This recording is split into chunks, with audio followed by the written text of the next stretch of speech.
What were we doing today in the gym? Some crazy trampoline skills.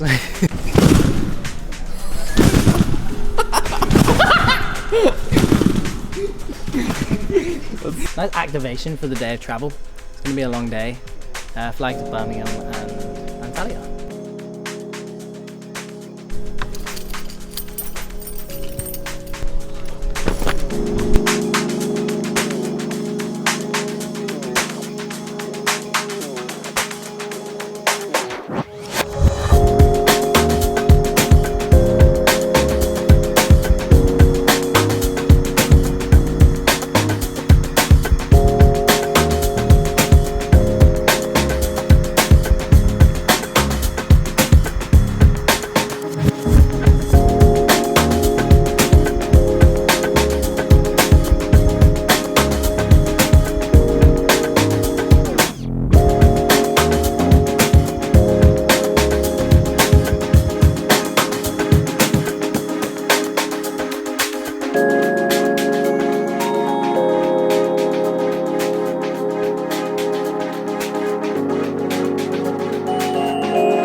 Welcome to Antalya, lads. Yes, man.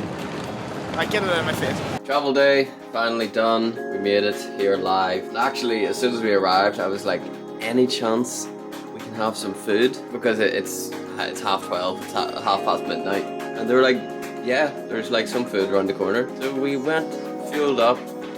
I'm going to bed a happy man. I'll see you guys in the morning for our first day here in Antalya. We have podium training tomorrow, so let's make it a good one. I need to have a good rest now. See you in the morning. Good morning, Antalya. This is such a beautiful place. What a way to wake up in the morning to this view. I'm going to actually go out and just have a little walk because we don't have podium training until later. So I'm going to get to know the area. I can actually see a race walking competition on now, so I might just go and watch that.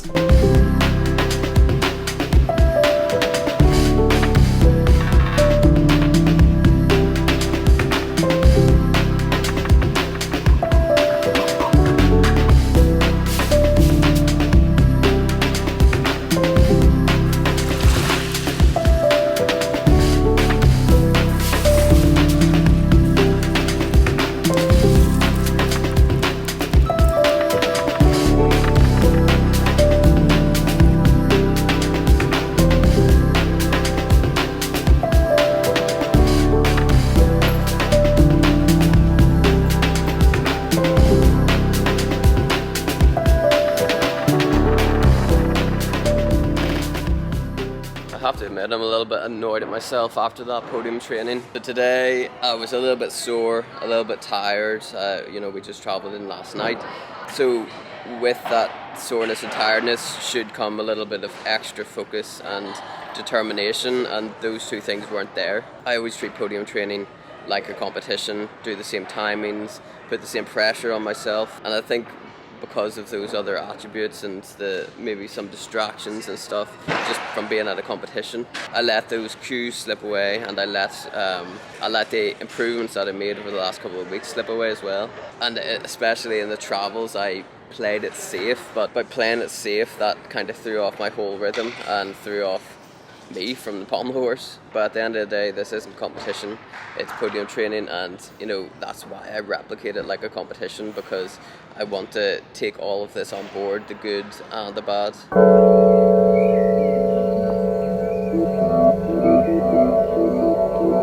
So my 5th European Championships, and now my 3rd European Championships final.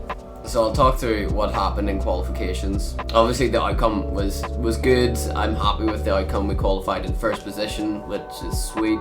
But like, the routine didn't go exactly to plan. And I know I say this every time, don't I? Don't come at me in the comments. So I started the routine, and the very first skill was off. The jump into the skill, the mount that I do, it was just off. The way I jumped into it, I hit my leg on the horse, and what happened was I pegged my hips going up to the handstand. Literally in the last couple of months, they added this rule where if your feet drop so much on that press to handstand, that your feet are between the two handles, then the skill doesn't get counted.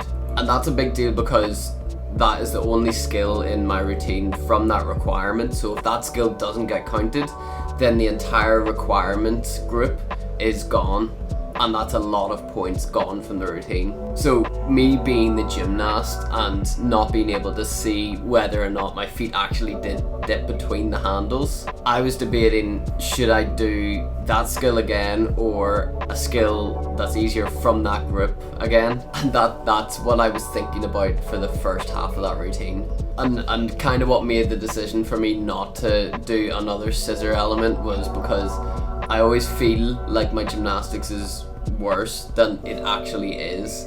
So after about the third skill into the routine, I was like, it probably did count. It's probably not as bad as I thought. And thankfully I was right. My feet didn't actually dip between the handles. They did dip for sure, and that was, on my part, that was like a bad mount into the routine. But then as soon as I made that decision 3 skills into the routine, then I started to sharpen up my technique and all of the other skills, which was good. And the thought that was going through my head was make up for those mistakes at the start of the routine now. So I squeezed my legs together, picked up the speed of my circles, made everything a lot more sharp, and I feel like that's what really saved the rest of this routine. And we actually came out with a decent score for the severity of the errors at the start of the routine. And if anything, coming out with a 14.9 with those, I think there's 2.3 deductions in that routine. So there's 6/10 that I could add on to that 14.9, which is what I've been doing in the control competitions, but now it's time to take away those major deductions and actually do it in competition. The competition aside though, I'm just having such a good time away out here in Antalya, Turkey. The scenery here is beautiful. I'm looking out over a balcony to these beautiful mountains, beautiful weather. I count myself very lucky to be in the position that I am, to love this sport so much, but then also love the places that it takes me. So thank you for following this journey with me. I will be making another YouTube video based around the finals and the travel home. So hope you enjoy that one, and wish me luck for the European Championship final.